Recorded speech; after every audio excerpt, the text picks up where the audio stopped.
Hi, everyone. My name is Gigi Sabbat, and I'm a motivational keynote speaker and the CEO and founder of Life Service Center of America. And I'm so excited to share on Conversations with Pearl today. Such an honor to be here.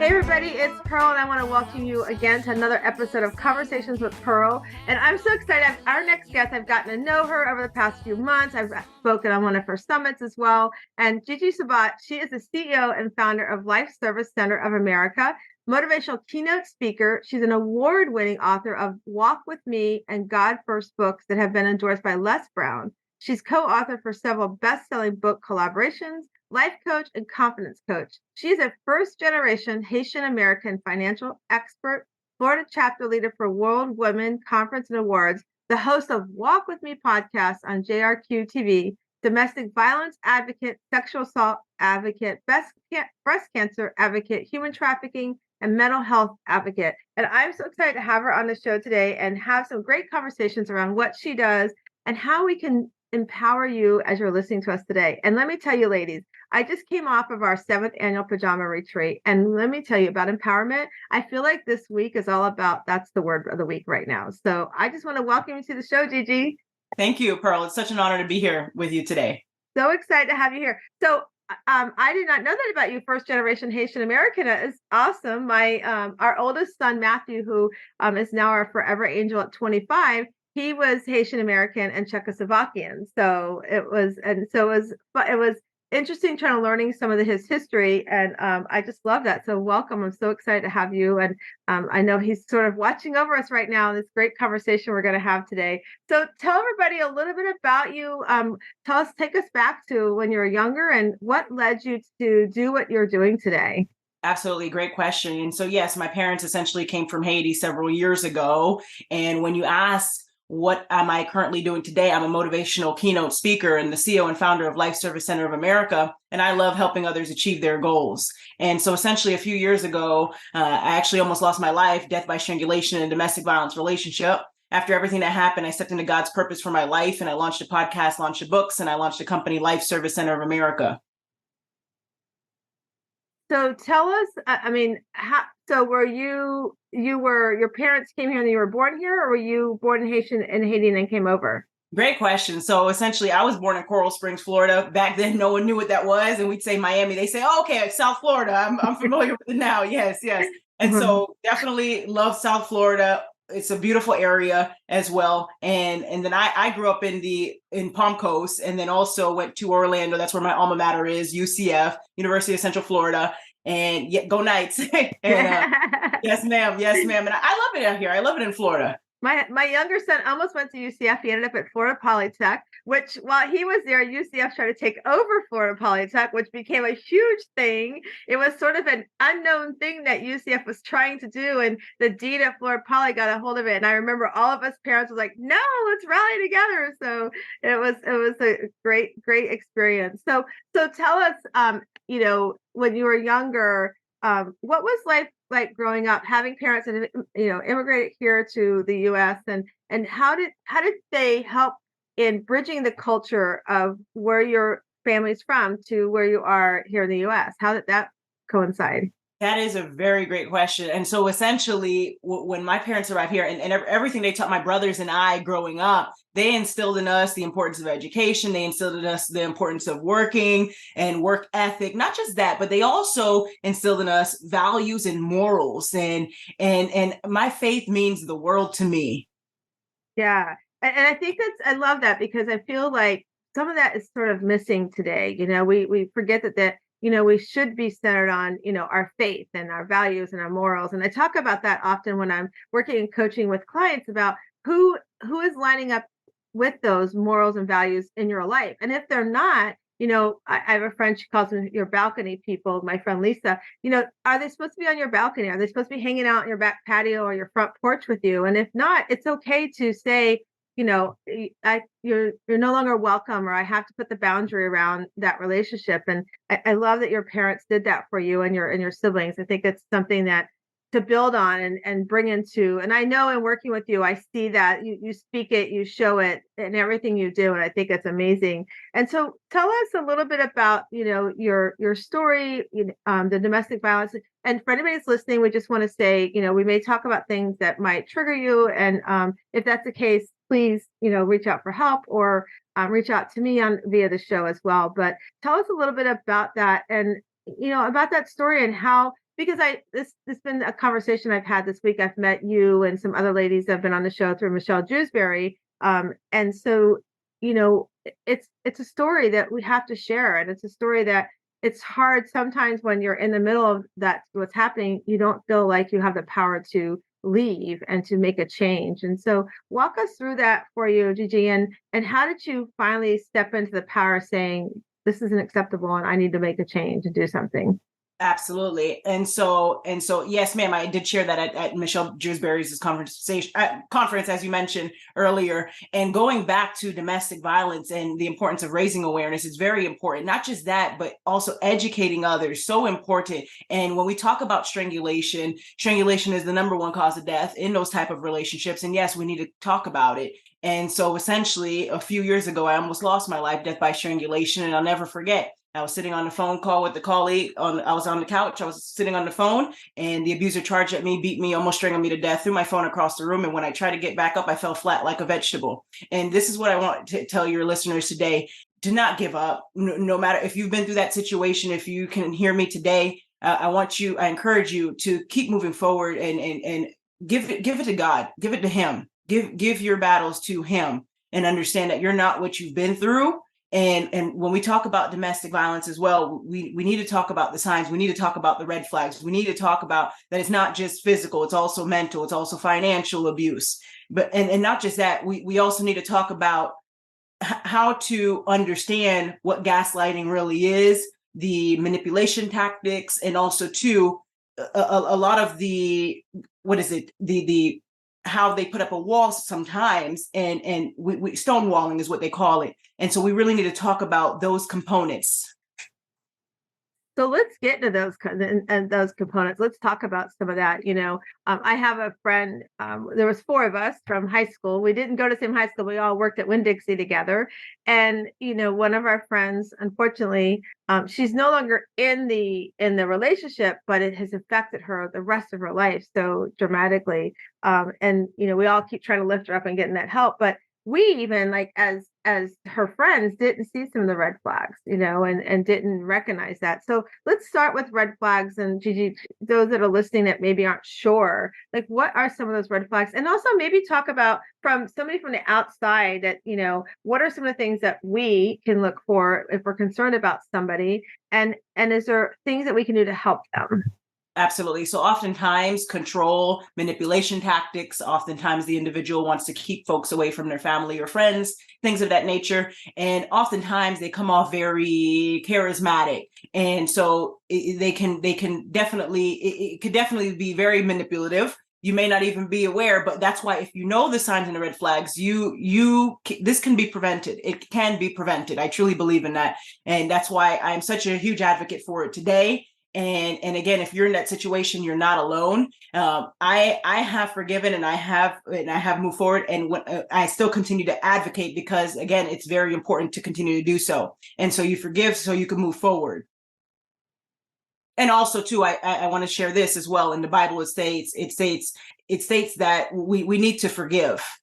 Yeah, very important. Yeah, and I totally agree with you. I think forgiveness is key, and it doesn't mean that in forgiving that you accepting what they did, right? It's you have to have that peace. It's sort of like, my dad turned racist towards my son as he became growing into his adulthood.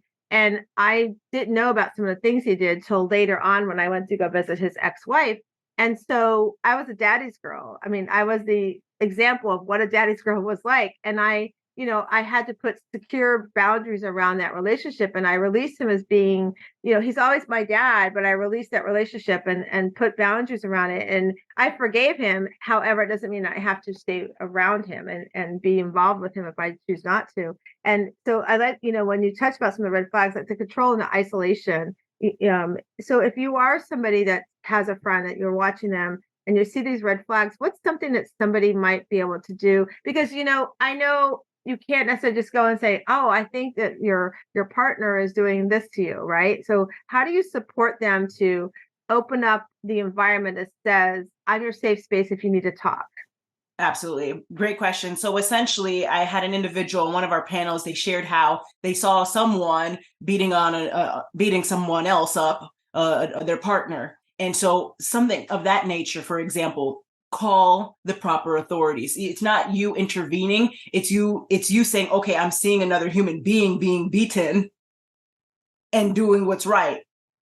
Yeah, and yeah, absolutely. I totally agree. Like if you see that, and I've done it before when I've seen like with children too. It's like, okay, this is not right. In a store one time. So let's say that you don't see that situation, but maybe you have a concern that your friend is in a situation where they're being isolated, being controlled. They're not allowed to be with their friends and things like that. What should somebody do if they see those kind of red flags? Talk to their friend. Mm-hmm. Talk to their friend. Is there things that you should say or because sometimes they're not wanting to hear it. I feel sometimes, and tell me if I'm wrong. I've not been in that situation, but I feel sometimes you're in denial that it's happening. And then when you have a friend come and say, I've seen this, I have some concerns, I do know people who their friends cut them off and said, you don't know what you're talking about. So tell us about like what type of approach, is there words you should say, or what's the best way to approach that when you talk to your friend? That is such a great question. So essentially, oftentimes your friends will see it before you do, and you may not understand. How do I know that? Because I've been there. And so I remember my friend saying, "Are you okay? Are you okay?" I'm saying, "Yes, I'm fine." And so I may have felt fine, but outside they can see that I wasn't fine. They knew because maybe they did know the signs and red flags. So it's so important when you are speaking with your friend, maybe sit them down and talk to them more about the signs and the red flags, and also too. And I'm grateful for those who chatted with me. But again, we need to go a little bit more deeper and talk about signs and red flags. And also too, when we talk about what one of my good friends says, he said, Gigi, you couldn't see it because you were in the picture. Right. Don't blame yourself. He told me, do not blame yourself. And Yeah, I absolutely. support. Totally agree with your friend. Like you don't blame yourself because you're right. You're in it. You don't realize it sometimes. You don't even know what's happening, and your outside friends, family can see it and have that concern. So let's talk about. I hear this word often, Gigi, gaslighting, right? So talk about what that means because I know for me for a long time I didn't understand what gaslighting means, and so talk to our listeners and walk them through what is gaslighting and what are some of the signs for it. I love that question. And so when we talk about gaslighting, the term, the example I have here is picture yourself at a restaurant with the individual whom you may be with dating. And now the waiter tells you something and you all are communicating. And now this person that you're with now gets angry with the waiter over maybe something very minor. And then now you're basically telling this person, hey, I saw that, what happened. And then maybe there's some back and forth there. And then that person now is completely saying that didn't happen. So essentially making you perceive that something else may have occurred when it's face on. I mean, we could play back the tapes in the restaurant. Maybe if there was some audio, you can hear it too. So that's a great example. And I utilize that because it gives you a clear image of what gaslighting really is. That's a great example, an image. I love that image because I could never understand it. And when you said that, it reminded me about in July, and it's almost exactly what you said. I went to a restaurant in over in Reddington Beach with some friends, and we're sitting in a really nice restaurant, and all of a sudden we heard this slamming of it at the table next to us. And it basically was some of what you said, like the conversation, like, well, that's not what the waiter said. And I was like, so, and we all, like, all of us got concerned for the young girl that was there, and they all up and left. So it was very scary, but that example is so clear. So when what do you think we need to do in our society, in our education? One of the things I remember my boys when they started dating at a young age, especially Matthew. Matthew was adopted, so he had this trying to find his identity, right? Matthew was adopted by, we were an all white family. His biological family, he was the only African American child, even in his biological family. So he had a lot of struggles there. But I remember when he first started dating, it was he we talked a lot about you can't control what's going to happen. This is a relationship. You have to have, like your dad and I, we communicate and everything. So we really talked about education on relationships. But I'm seeing in some of the work that I'm doing at some of the high schools here locally, where the young girls, like they're like, oh, my boyfriend said I can't do that. My boyfriend said I can't do that. And we start having conversations around that. What are you seeing today in that realm of our younger girls, and what are some of the things that we can do to change and educate on that? Yeah, that absolutely breaks my heart. And it reminds me of a conversation I had with a good friend of mine before we had our global domestic violence survivors event last year. And I remember her sitting me down and her saying, hey, we need to cover the fact that folks in COVID, during COVID, their situation as well. And I remember us going a little bit deeper, and me asking, what do you believe is happening? And she said, we need to cover what may be happening behind closed doors, because here now you have a very, very, very severe topic. And now the circumstances now on top of that, picture that. And so now not only the person may tell you that you can and cannot do this, but now you're in a situation where you cannot even leave home. You cannot even leave your home. And so we had to talk about it because it's very important. And so when you see sign, that is a red flag, by the way, huge red flag. So yeah, and you're right. I keep forgetting that. We're getting further away from the lockdowns of COVID and everything. But you're right. We did have that situation where the situations where they were locked down with their abuser and not feeling like they can go, like even to go outside to go to work, kind of thing. So what are some of the things that I want to break that down a little bit more. So what are some of the things that we can do, our educators can even do at the schools? Because I feel like we're seeing more and more of that, especially here in where I'm at in this area. I feel like in certain schools, based on the income level and the dynamics of the area that they're at, that's becoming a big issue. And the understanding that my life is valuable and that I am an individual and I don't need to be, controlled or isolated.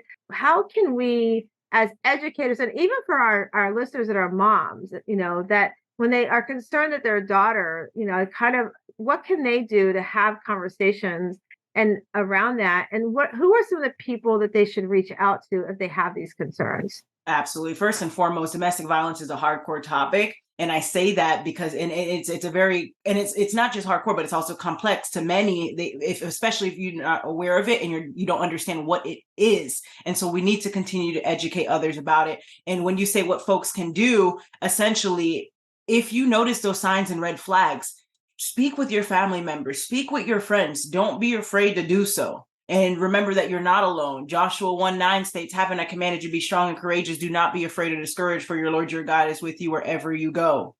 And if you're listening to this message today and you are aware of those signs and red flags that I'm talking about, you are in a dangerous relationship. And I encourage you to do what's best. Yeah, definitely reach out for help and get a coach or a mentor or somebody that can help guide you. So let's go back to your story a little bit. So here, you've been strangled, you're laying down. So what was your next steps and how did you do that? I mean, it takes a lot to stand up and say, and that it takes a lot of strength, right? To push through the fear of, because, in some cases I've heard where, some of the victims are like, I'm afraid that I won't be able to make it on my own. I'm afraid that, I'm going to lose friends, right? I'm going to lose my family or those kind of things. How did you finally bring yourself to say, after the strangulation death, the death by strangulation, how did you take that next step? Because I know the first step is the biggest step of fear, right? Like fear of I can't do this. Absolutely. Yes, ma'am. And so I'm grateful for the support from my family, my friends, the community as well. And also too, when we talk about my faith, just giving it to him, letting go and letting him. And like I said, I got baptized again as an adult, and I'm just, again, grateful to be here.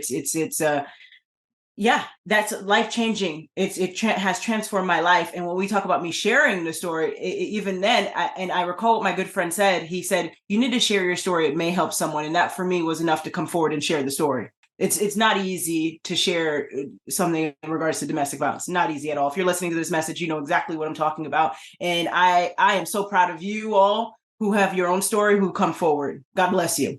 Absolutely. And I'm proud of you. I mean, it takes a lot of strength and to share that story. And, you know, I always tell, I volunteer in different areas, and I'm also a coach for a local nonprofit here. And I always say to them, you have a story, you know, you need to write your story. It doesn't mean like you have to publish it, but put it down on paper. So, because it's therapeutic, to release some of those feelings and everything. But I always remind them that unfortunately, somebody's going to come behind you. They're in a safe space where they can be in a home with their children, and then there's tools and everything to help them move from either homelessness or domestic violence or overcoming a drug addiction. But I always share with them, somebody's going to come behind you. So if you could leave notes to them or your own words to them, what would those words be? And so we talk about, you have a story. We all have a story, and it's whether it's, you know, the trauma we're talking about with domestic violence or death by strangulation, or if it's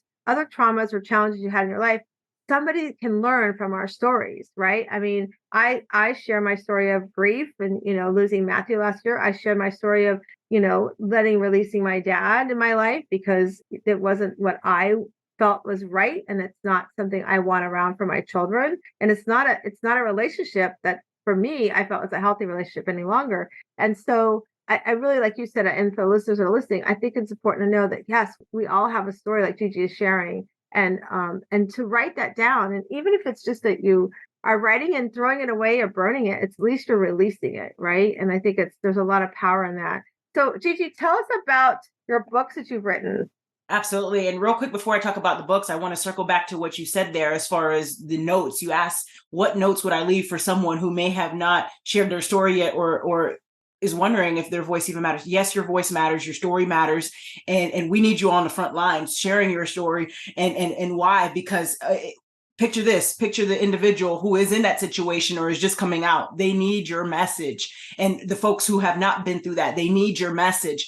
And so, and I say that because it's so important to educate. Education is key. And so you have a duty, essentially, if you've been through that, to really educate others about it. You could sit there and do nothing, but I don't think that is best. And like I said, I'm grateful for my friend who said, Gigi, you need to share your story. It may help someone. And again, for me, that was enough to come forward. And again, I want to circle back and say your voice matters. And when we talk about the books, we have the God First book and we have the Walk With Me book. And then also, too, the Overcoming Heart Blocks, Inspiring Stories for Healing from Trauma, and then several other books as well. But when we talk about the books, they are all for you. And I mean that in a genuine way. So what's the takeaway that when somebody's reading your books, what are some of the takeaways you want for them to when they read your books? Essentially, when we talk about Walk With Me, understanding the importance of never giving up and walking with purpose. And when we talk about God first, understanding the importance of having God first in your life, not just in your life, but all areas of your life. It's very, very important. And understanding the importance of having him first in our society. I totally agree with you. I say all the time, you know, whether it's your faith or you have that, whatever that belief is. I mean, for me, it's God first for me. And, you know, he's carried me through so much, and it just so much. I think that's powerful to have that faith and that belief. And so tell us a little bit. So when somebody works with you and they're coming to work with you on your coaching, what's that experience like when somebody's first coming to work with you? Great question. So essentially, I'm all about meeting people where they are and building relationships. And so it's so important to listen and not assume. And it's so important to ask questions because the person can be in front of you and you can assume anything in the world. But again, that's not going to do them any good. It's very important to meet people where they are. And I love it. And I say that in a genuine way. I mean that in a genuine way. And again, I love helping folks achieve their goals. And my job is not done until I assist you with achieving every single one of those goals because I believe in you. And I know you can do this. And I want to circle back to the books here real quick, because Overcoming Heart Blocks, Inspiring Stories for Healing from Trauma. When we talk about trauma, we really need to talk about it. We really need to go there as well. It's now time in the society where we should be able to talk about that and really get to the root of what's going on here, what's causing that friction, what's causing folks to really be able to move forward with their lives, or even walk in purpose and in God's purpose for their lives. We really need to talk about it. It's very important.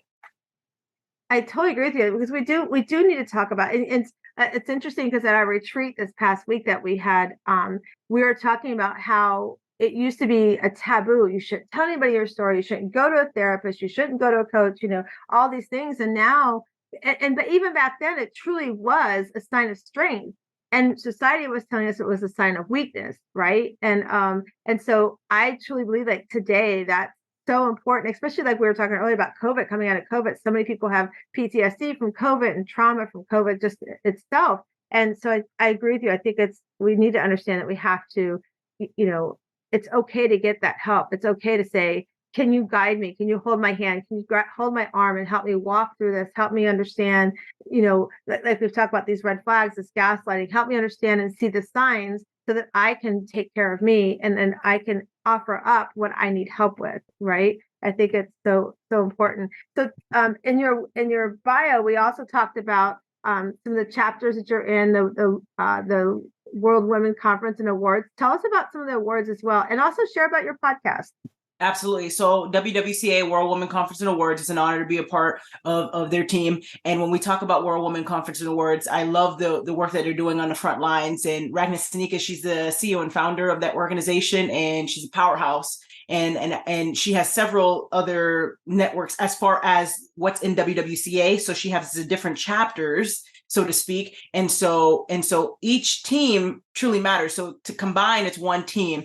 And again, I'm just grateful for the work that they're doing. And when we talk about the podcast, Walk With Me, it's about helping others walk with purpose. And honestly, I just love meeting people where they are. So talk to the person who's sitting here listening to you and I right now that is saying, walk with purpose, foo-foo, whatever. Like, what does that really mean, Gigi? It means walking in the purpose God has given you. And it's a blessing. It's truly a blessing. And my good friend I grew up with, she believes in a higher power. And she says, Gigi, you still love me? I was like, of course I do. Are you kidding me? We grew up. We were so young. And so she loves me as I am. She loves my faith, and she loves me as I am. And to me, that's it. That's enough. That's enough. We meet each other where we are. And I love that we have to learn to meet each other where we're at. And so I'm going to ask you to go a little deeper. So, the listeners listening going, but what if I don't know my purpose? Like, what if I'm really not sure what my purpose is? Like, what are some things somebody can do to find that purpose? Absolutely. Get quiet, be quiet, and stay still. And I mean that in a genuine way. And oftentimes when you just sit back and you just let go and let him, oftentimes it's right in front of you. As my good friend Melanie says, it's right in front of you.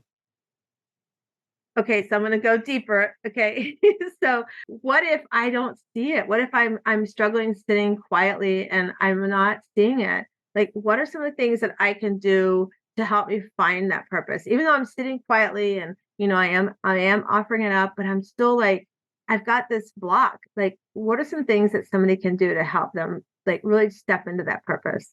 If you truly want to know, oftentimes, again, like my friend said, it's in front of you, or God will let you know. But oftentimes, if you really want to know, you can also pray. You can also pray, but that doesn't mean that he's going to tell you right then and there. You may need to wait. Yeah, I love that you said that, because when I'm working with my clients, they'll be like, but I don't know what I want to do. I'm like, okay, so we start, I say to them, I said, listen, I truly believe that when we are created, God has put these talents and these tools within us that's there, that we have to figure out what they are, right? Because when we don't figure out what they are, we're cheating ourselves on what the beautiful gift we've been provided is. And then when you do figure that out, when you don't bring it forward, like what you do, like the coaching that I love to do, and even like having a podcast like you do and I do right here, when we don't take that talent, that power, and that passion that we've discovered for ourselves, we not just cheat ourselves, but we cheat, everybody else, because they're not receiving that gift that is there for us. The gift of like you sharing your story about what you've been through, the gift of me, sharing and coaching somebody to say, what is it you want? Let's figure this out and walk through things like what brings them joy and what they have to remove from their life so that it can walk into that purpose. And so tell us a little bit about, as you went through this and you decided to come forward with your story and do this, what do you see, Gigi, is the next thing that's on the horizon for you? What are some of the things that you feel you've been called to start sharing and putting out there for others to receive? That's a great question. Before I get to my story and what God has called me to do next, I want to circle back real quick to what you mentioned there, because it's so important. And I can't help but think about a woman when you talk about purpose and understanding what God needs you to do now. I can't help but think about a woman, and her story is that I believe she was she was diving, she was swimming, and she went diving, and she got injured very badly. And I remember the documentary, and I remember as I'm watching it, and I remember her not figuring it out, but understanding God's purpose for her life. And that didn't just come at the snap of a finger. She didn't just get injured and then God told her, okay, I need you to do this now. And she's become an artist. She's a painter, but she cannot utilize her hands. She utilizes her mouth.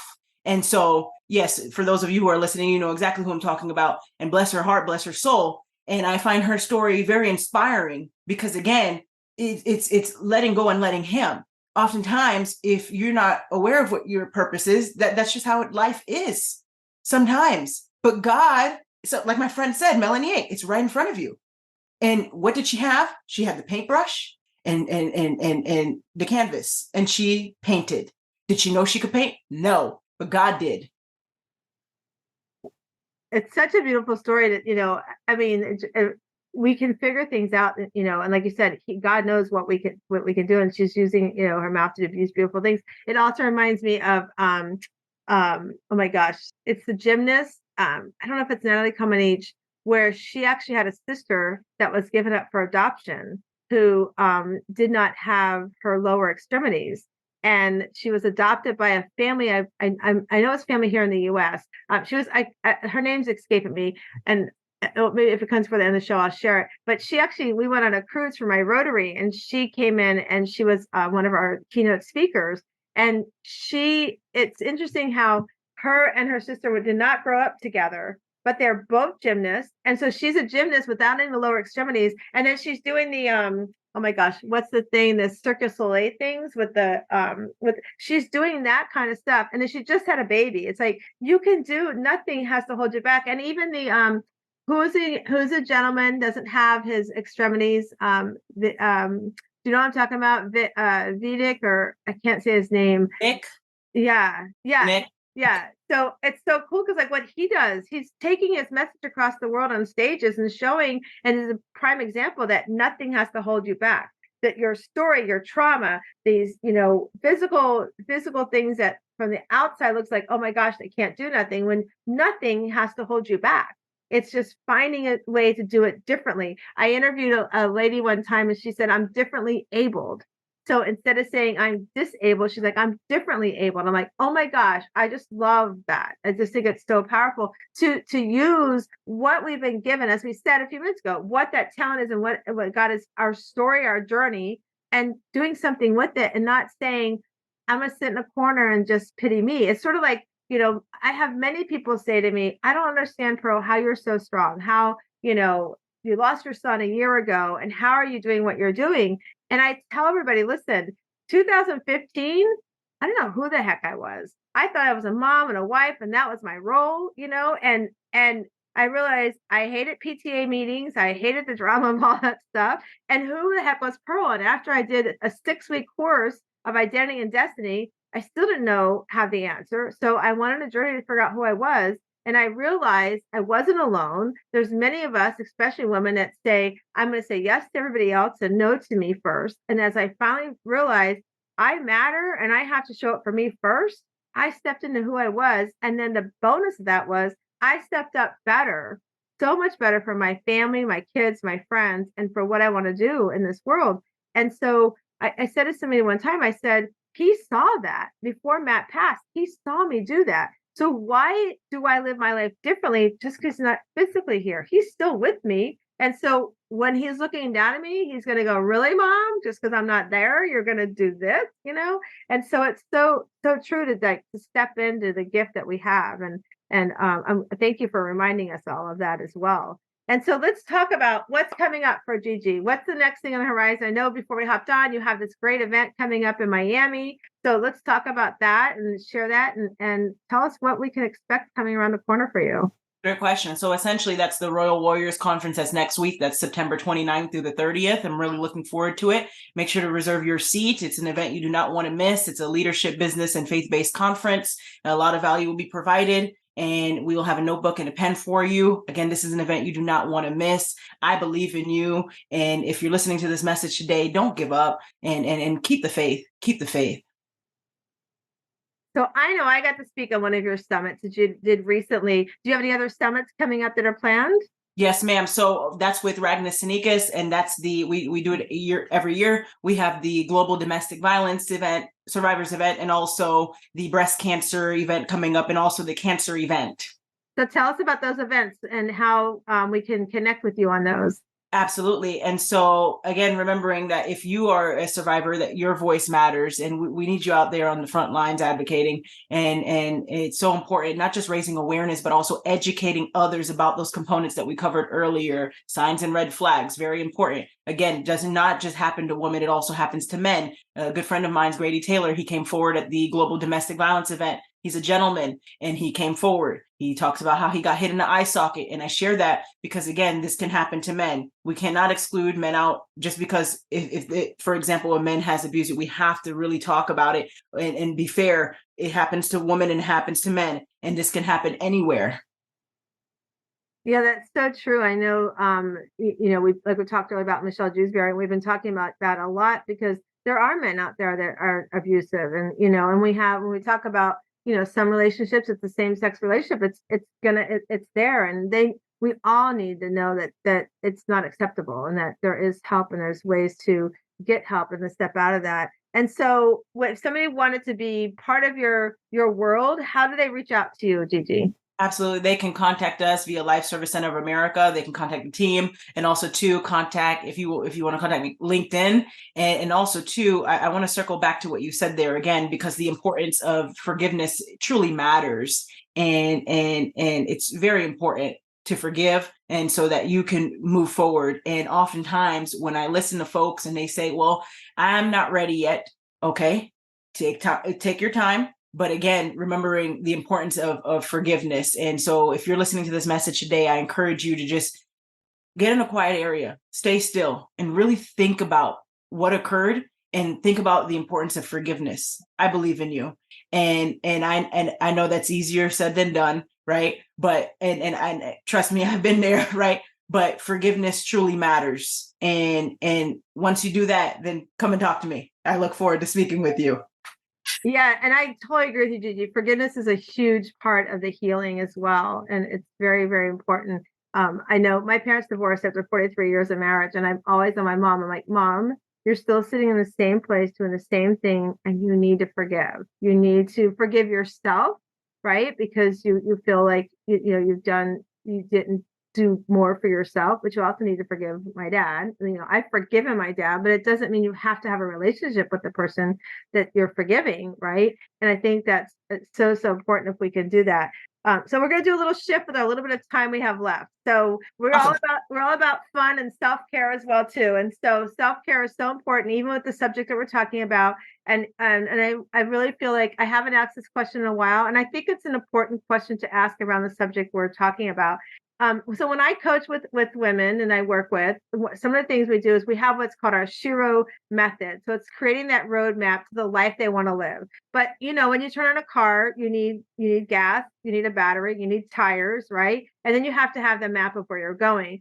But to get to that map of where we're going, we have to identify some things about you that make you feel great, right? So we talk about identifying what brings you joy. And so I usually make them do a list of 10 things that bring them joy and why. And so, we always get they always saying, well, I joy because I wake up. That's great. I wake up every morning too. And I'm thankful that, God's given me the opportunity to wake up today. But what about waking up makes you joyful? So we start breaking it down. And one time I had a hairstylist. She's like, doing my job, cutting people's hair brings me joy. I'm like, okay, great. But what about it brings you joy? And she would tell me, well, because I sit in there and I put color on them. I go, great. I can go to the store and buy boxed hair color. What about you putting the hair color on their hair brings you joy, right?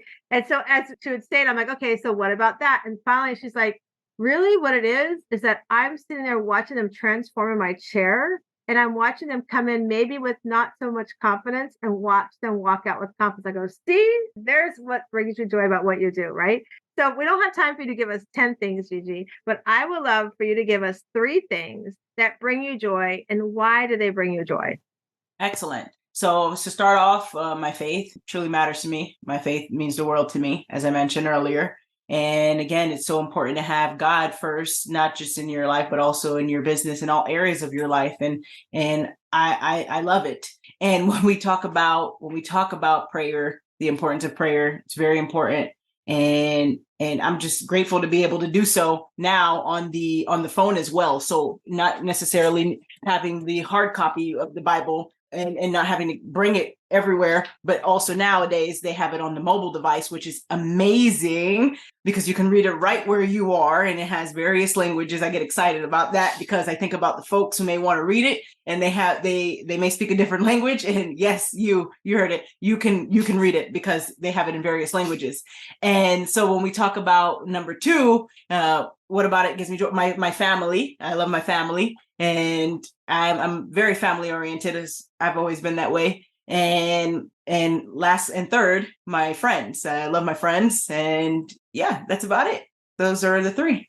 Okay, so I'm going to break it down. You did a great example about the faith, and I agree with you. I think it's so cool about it being on your phone in all the languages. I mean, we've come so far, so far and all that. And so family and love. So for those that are listening right now, go watch on YouTube as well, because you'll see like Gigi's smile just got so big. It was as big as the screen when she talked about all of these things. So tell me about your family. Tell me a memory about your family that just warms your heart, that brings you joy.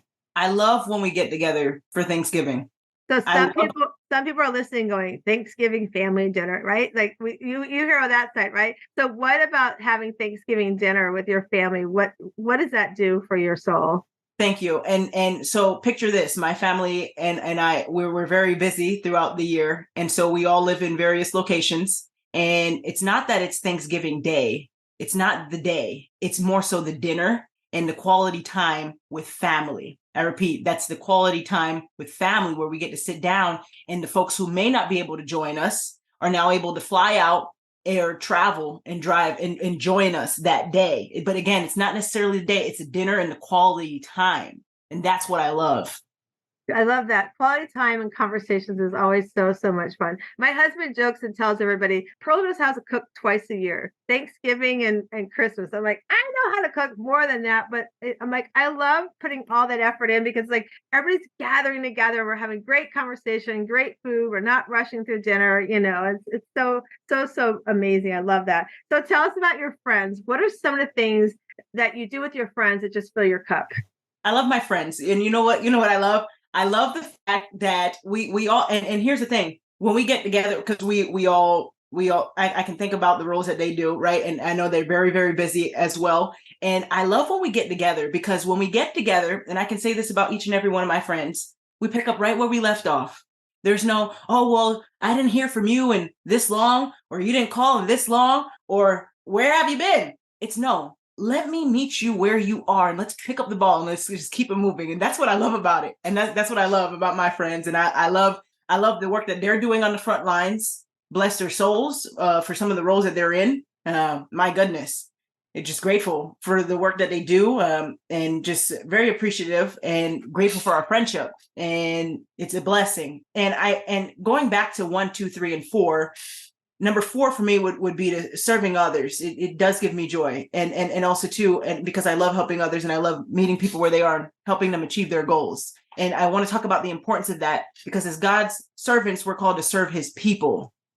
Yeah, I agree. I love what you said too about your friends, and and like I've been known to hop on a plane and go show up at a friend's house and be like, "Hey, how you doing?" They're like, "What are you doing here?" I'm like, "Because I want to come see you." I've been known to do that. It's so much fun. And you're right, to serve others. I love that, what I do. I love to be able to serve others. I love to share my story. I just came off this retreat, and we have a special thing we do. I'm not going to say it here because it's a secret, but it's really about a transformation, and you have to be 100% in. So when your name is picked during the retreat, if you're not 100% in, then you can't receive, because it's all about stepping in to what is there in front of you and trusting that what's about to happen will bring a transformation into your life. And I really think like when we serve others, I think that's also too what we're doing. Like we're helping them to transform something in their lives and give them that faith and that love of saying, you got this, you can do this, and nothing's going to hold you back. And so I'm going to flip it around a little bit. So one of the other things that we do is when we do this roadmap, we talk about what, in order to achieve the things that bring you joy. So talk about our faith and our family and our friends. We have to sometimes create what I like to call the not to do list. We make all these lists about, I got to go grocery shopping. I need to get this. I need to call this person, do that for my business. We never stop and say, if I want to continue spending time in my faith and enjoying my faith, if I want to continue spending those Thanksgiving dinners with my family or being around my friends and just showing up where we're at, I have to learn to say no to things so that I can be present.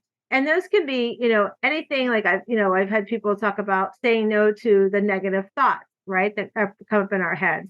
So if you were to take 3 things, Gigi, and that you would have to put on your not to do list, what would some of those things be for you? That is a very, very great question. The not to do list. Okay. So I want to circle back to this real quick before I get to 1, 2, and 3. Is I love what Ayanna Van Zandt says, because she says, and I may have butchered her name, but here it is. She's a powerhouse. And I love what she says about the importance of saying no. And I love how she says that there are several ways to say no. And it is very true. And the reality is, if you say yes to everything, you cannot be where God has called you to be or where he needs you to serve.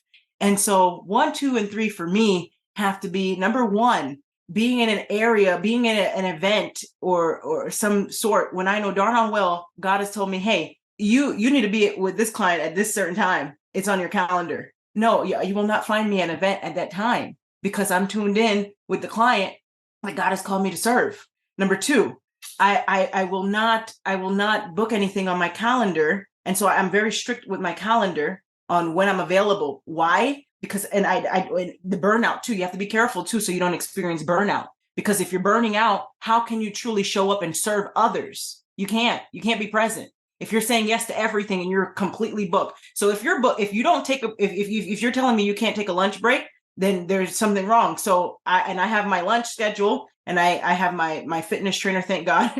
And so when we talk about my lunch, I know I need to have a lunch break. And so I do. But also too, I know the importance of having a schedule. So basically my point is don't be afraid to have a schedule. Very important. Number 3 would be for me, basically, I love quality time, but you also have to be mindful of balance, having balance in your life. When can you truly have quality time or date night, so to speak, right? And so it's very, very important to, again, circle back to the calendar, making sure that you're well balanced. And because why do I say that? Because if you're burnt out, you cannot serve others from an empty cup. So true. I always say, put your cape on first, because you can't hug all those people that you want to hug even tighter. So that's so true. Well, thank you for playing along with me on those questions. I hadn't asked them on the show in a little bit, and I thought I'm going to play this with Gigi today because I knew she would be great at sharing some great feedback on that. All right. So everybody knows I've already told Gigi, I've given her the forewarning that we always do our Better Questions, Better Life cards. So these are not mine. I don't get anything back, but my friend Carol Gill and Diane Allen, they create these cards. There are over 77 cards of questions to make you think about what's happening in your life. Maybe you journal over it, you meditate over it, whatever feels right for you. So we're going to shuffle the cards, and Gigi's going to tell me when to stop, and we're going to ask her one of the questions. So here we go. Tell me when to stop, Gigi. Okay, keep going. 1 moment, letting go and letting God hear. Keep going. Right there. Oh, she got me wasted. Okay. Got chills. This is great. It says, where will I go from here? So where will you go from here, Gigi? Where will I go from here? Not sure. Only God knows. And letting go and letting him. I love that. Yeah. Letting go and letting him. This has been so much fun. I've loved having you on this show. I loved all the education that we gave and all the great understanding of red flags and what gaslighting is and some of those things that we can do to support one another. And then also remember the things what we have to say no to so we can have the things that we want to be joyful about in our life. And so if you're listening to us, remember to go follow us on YouTube. And if you want more information about our retreat for next year, because 40% of the ladies that were there are coming back, so we have a few spots left already, just go to wslivingretreats.com. That's wslivingretreats.com. And I love to make sure everybody can come. So we have anything from pay in full to 12-month payment plan. So you can't say no to that. And so I just want to remind you before you leave today that we come into this world, we are a little rough on the outside of this oyster that we're building on the inside. But as you open it up, you do find your inner pearl to greatness. And I want each and every one of you to go out today and find your inner pearl to greatness. Have an amazing day. Amen. God bless you and be safe. Amen. Hi, my name is Pearl Sharenza, and I'm with Women Successful Living. And I want to tell you a little story. You see, once upon a time in the middle of COVID, I noticed that more and more women were overwhelmed. We were having to balance households. We're having to become teachers. We're having to work our job while we're trying to become a teacher. We were sitting in our home with our children and our spouses or our loved ones and feeling overwhelmed. We were lost for where we're going to find space in our own house. So I was feeling that this overwhelm was stressing women out more, that they felt like they could not have a Calgon take me away moment. They felt like everywhere they turned, somebody in the house would find them, or their job wanted them on another Zoom meeting. And I just felt so sorry for these women as I spoke with them and felt the pain because I too was feeling sorry. I was feeling sorry that I couldn't go out and do the things I love to do. I could go out, yes, and take a walk and sit on my front swing, but I couldn't go to the community meetings and the fundraiser functions or go have lunch with a friend or go to the movies with my husband or just take a moment away from everything that we're responsible for as moms and wives in our homes, right? You become that CEO mom and you're running a household. But then if you're working outside of the household, not only are you a CEO mom, and if you're asking what a CEO mom is, that's a mom who is running the household. Because let me tell you, you're not sitting around eating bonbons every day. You truly are running a business of the home. But then maybe you also work outside of the home. And here you are, you're trying to balance working in the home, working outside the home. And then maybe you have children and you're having to learn how to become a teacher because bless our teachers, they're trying to learn a whole new way of teaching through Zoom. And so as I spoke to the women in my community and my clients, I found they were also feeling all this overwhelm. They were becoming stressed. They were sitting in the home with all their children and their spouse, and they're going, I'm with you 24 hours a day, 7 days a week. I love you, but I don't love you that much. Were you feeling that way too? So I found as they were feeling this way that I had to do something. And every day, about a month after into the pandemic, I decided to try something new. I decided to create a space where we could meet via Zoom. And yes, I know another Zoom meeting, really, Pearl, but I just knew that was the only way that we could get together. And the rule was you had to go in a room where you could put a note in the door and say, I'm on a break. I'm on a timeout. Whatever you want to call it, you could make that note on your door. Because really, we have to take time for ourselves in order to really take time and care for our family, our loved ones, and our job the way we know we want to and we need to. So what I did is I created what we called our self-care Sunday evening. And it actually became Shiro's is what we ended up naming it. Because we as women, we are the hero of the house. We're the hero of everything we do for our family, our friends, our job, whatever that is that you're responsible for, right? But are you really the hero for yourself? So that became important to me. So one day I decided I want to pour into these women. So I brought them together on a Zoom meeting. We met Sunday evening, 8 p.m. We finished up by 9 p.m. We just had conversations. What was challenging them? What was the pandemic bringing up for them? How were they doing mentally? Were they doing something to take care of themselves? And if you heard me before, I say bathtubs and taking baths are not self-care, but really during the pandemic, sometimes that's all you could do was get in a tub with bubbles and take a few minutes for yourself, right? So as we poured into them, I noticed that they were starting to enjoy the self-care. They were starting to be less stressed. They were starting to communicate better with their family and their loved ones because they could communicate why they were taking time for themselves. They were able to communicate that it's not that I don't love being with you. It's that because I love you so much, I need time for myself. So on Sunday evenings, we worked on things about self-care challenges. We created a challenge of self-care where every day they had to do something. It could be something that took them 1 minute, or if they wanted to, it could be something that took them an hour. But it was their job to do something for themselves every single day. And then because of that, they saw that their family, they were worried that their family might feel make them feel guilty. So we started incorporating ways that they could do self-care for ourselves as we also did something with our family, right? So in some cases, we found that we had moms sitting and just watching TV, silly cartoons with their children. That's self-care, right? Or maybe playing a puzzle game or putting a puzzle together. And then when it came to their spouses, we found that they were sitting and finding movies on Netflix or playing cards, or even we gave them a challenge. We have a friend that has these great cards. They're called Better Questions, Better Life. We even would pull a card and have a discussion with our loved one around that card. And then as they were working from home, some of our professional women were finding that their jobs were having much more demand on them, but because they were home, they could actually kind of have more time they could grab for them. Oh, well, you're home all day long, so you really don't need to take a break. So they started finding that some of their jobs and their bosses were expecting them to give more. So we talked about how to set boundaries around our schedules. We talked about how to set boundaries around how much we want to be on Zoom. And as we did that, we found that the women were less stressed and they were actually performing their job performance better. They were having better and more improved relationships with their loved one, with their children.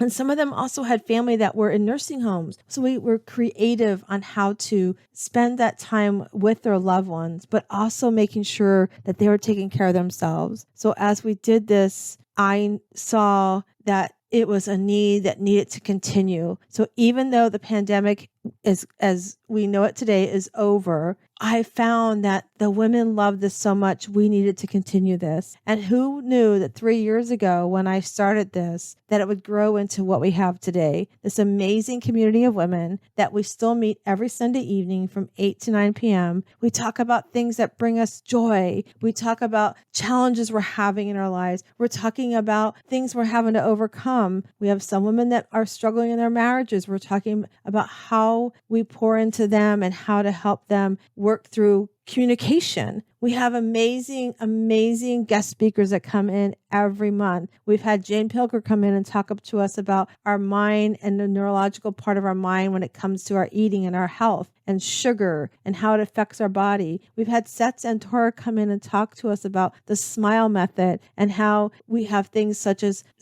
just the smile within us that can make things like mock acceptance, where we're accepting things because we think we have to accept them. Like, for instance, my loss of my son, Matthew. I never knew that when I created this group 3 years ago, almost now, how much I needed these women. And because I have this community of women around me, I met Seth, and Seth taught me about mock acceptance. And he taught me that, yes, I was accepting the loss of my son, but I wasn't truly believing that he was lost. And I was sort of like going through the motions. So ever since I have put this group together, this community of women, we have watched the women flourish. We have watched them have less stress. We've watched them communicate better with their loved ones. We've watched them put boundaries around their self-care so that they can achieve the things they want to, so that they can put their cape on first as they pour into their family even better. And ever since we've started this self-care Shiro group,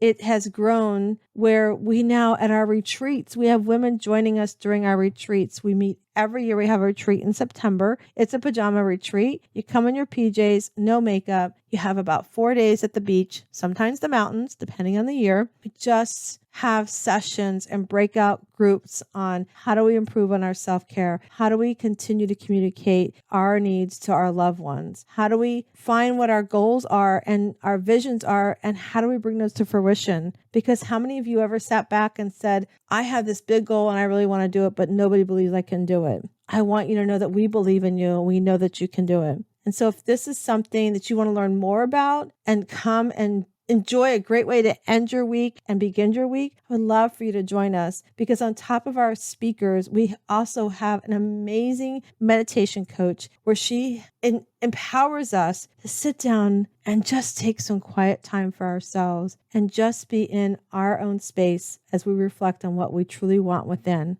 And I am so honored to watch the progress and the growth that the women in this community have accomplished. And I cannot wait to see what's coming up for all of them and hopefully for you And if this is something you would love to learn more about, I would love to invite you to come and visit us one Sunday evening. Like I said, it's a great way to end your week and a great way to start your week. What better to know that you've got a balcony of people sitting and waiting for you to join them, have a cup of tea maybe, and just do some laughing, maybe a little crying, but no matter what, know that you've got a girlfriend there to have your back. So if you're ready to check out the Shiro League, I would love for you to join us. All you have to do is email me at pearl@wsliving.com. That's pearl@wsliving.com, and I would love to connect you. I hope today you know that we've all come into this world. We're a little oyster. We might be a little rough on the outside, but on the inside, you have a pearl. And I hope you find your pearl to greatness today as you become the Shiro I know you are.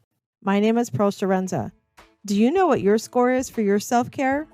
Find out today. Go to pearlssurvey.com. That's pearlssurvey.com and see what your score is today.